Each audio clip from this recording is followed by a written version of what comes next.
Welcome to Not Milk Never Milk. Subscribe if you're lactose intolerant. You begin by enabling NFC and confirming the phone's firmware is up to date. Open Settings, tap Wireless and Networks, then switch NFC on.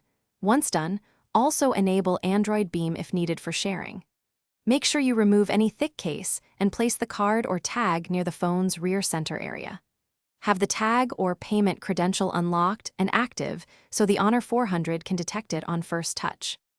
Now you perform the scan and choose the action. Hold the phone steadily against the tag until the Honor vibrates and displays the detected item. Once detected, follow prompts to copy, open, or share content. If writing a tag, use a trusted NFC app and select Write, then set a URL, contact, or launch intent. Make sure to set read/write permissions.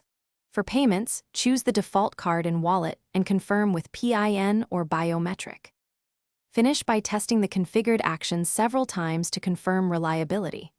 Tap the same area with the same pressure and angle, then try different tags or readers to validate behavior.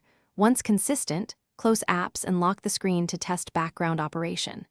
If detection fails, restart NFC or reboot the phone, then verify app permissions and update system firmware.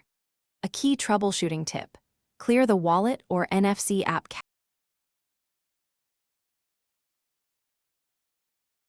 Thanks for watching. If this was helpful, leave a like and consider subscribing. See you next time.